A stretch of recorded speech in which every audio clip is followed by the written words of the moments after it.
Although, we have here some examples. It is a Doctrina Christiana, 1593. Okay. It is the first Spanish book printed here in the Philippines. Also, it is written in Spanish and Tagalog, which is way before it's by Mayan script. Yes. So, although this book has a religious ganyan, it is not found very entertaining to young people because it doesn't have a modern sense of modern sense being reality. Okay? Tama. So, the only, inside that book, it only contains all about prayers, commandments, and catechism that taught by children, and they're connected to the religious instruction. Okay? So, our third period was American Review. It is 1898 to 1946. Everyone, please read. American Review. Again? The Americans introduced English in schools. Writers started creating stories for Filipino children using English. Okay, very good, Miss Jessica. You are the only one. Okay, again? American Review. The Americans introduced English in schools. Writers started creating stories for Filipino children using English. So, here in American Review, the focus on their literature was about education. Right? Because we have here example, a Philippine Readers by Camilo Ulysses, which have a content to teach children all about writing, reading, and about moral values. Let's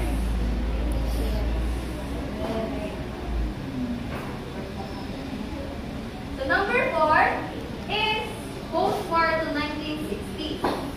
Everyone, please read. Post-war. Post-war.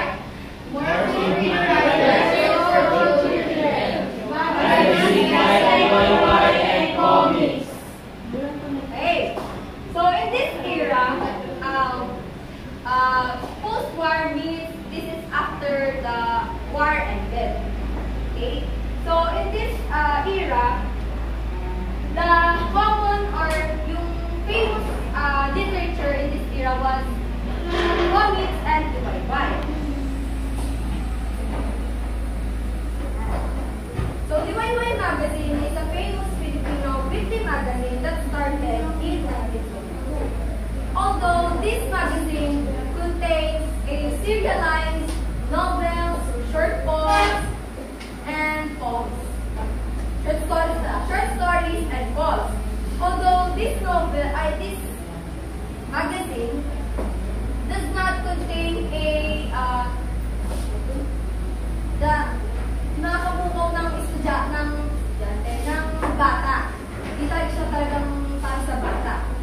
Pero kahit na gano'n, it has a big impact or it has a big source that for young people's entertainment.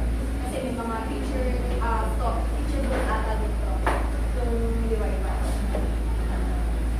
Okay, so in this era then, more Filipino writers were really encouraged to write children's literature.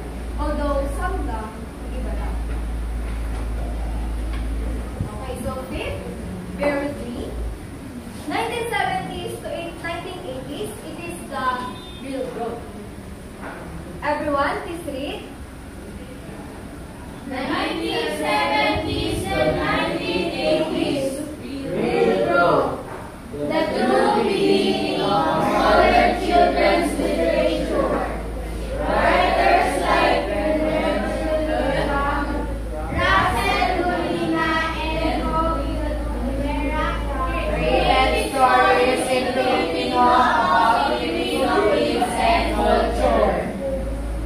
So it is said as true beginning because in this era, Adarna House was founded. So this Adarna House became famous because they managed children's literature.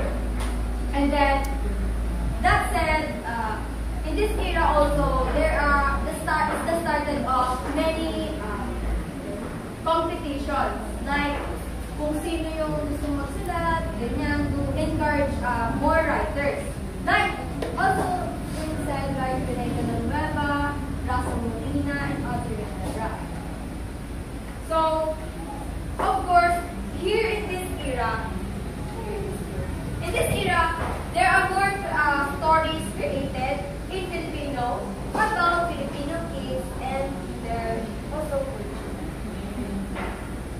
So our example here was after Child's Treasury of Philippine Christmas Stories by Lynn Acacio Flores and Annette Torres Garcia.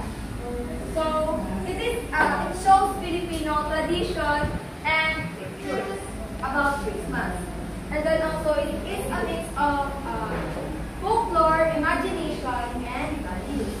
So naano nyo naman yung pagka-broad mula sa oral hanggang ngayon na nagkaroon na talaga ng maraming iba-iba themes. So last generation is 1990s to today. Everyone, please read. 1990s to today. More books are now in Filipino and regional language. Family, friendship, culture, environment, and even social issues. So as said that, hindi na lang siya basta lang more on about education. Kasama na rin dyan yung about theme ng mula sa family, friendship, culture, environment, and even social issues. Kaya naman ngayon na there's different themes na sumisikat.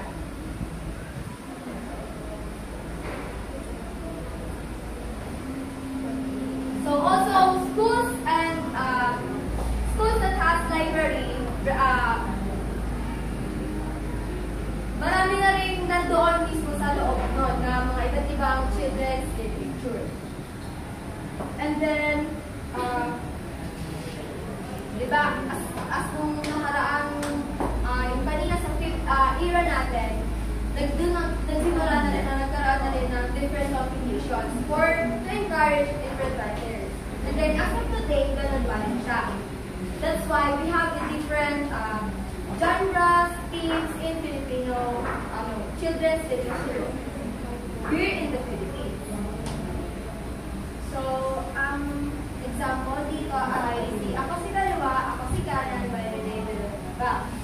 So, it is about cooperation, equality, and usefulness that both hands are important. Kahit na, although 3 person nakalagay sa kanyang team. So, in this book, it combines education, values, Filipino context in a simple story that kids can read. All about kids lang talaga siya.